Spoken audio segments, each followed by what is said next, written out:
राम मंदिर की तामीर, बुनियादों में रखी जाएगी time capsule.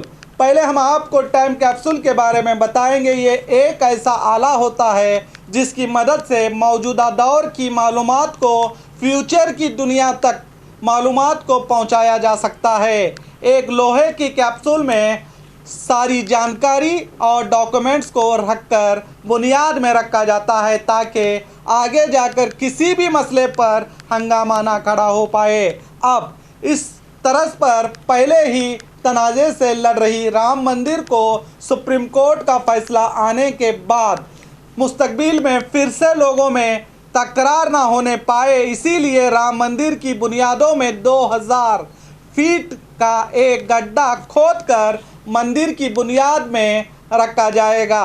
Bharatiya Janata party के पीएम लालू सिंह ने इस बात की पुष्टि की है, कहा गया है। मगर इस राम जन्मभूमि ट्रस्ट के सेक्रेटरी चंपत राय ने इस टाइम कैप्सूल को जो 2000 फीट के गड्ढे में रखने की खबर को मीडिया के सामने आकर झूठ करार दिया गया है।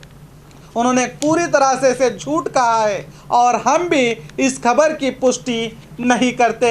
हम आपकी जानकारी के लिए बता दें कि ये पहला वाकया नहीं। श्रीमती इंदिरा गांधी ने भी आज़ादी के 25 साल बाद कामयाबियां और मुश्किलों की जानकारी देने वाला कैप्सूल को लाल किले में रखवाया था। अब वक्त का पहिया किस और घूम जाए क्या पता। बस हम यही कामना करते हैं कि धर्म के नाम पर देश में कभी हंगामा बरपा ना होने पाए और मुस्तकबिल में कोई नया भगवान को सत्ता के खेल में ना उतारा जाए। देश में शांति रहे, हमारी यही दुआ है।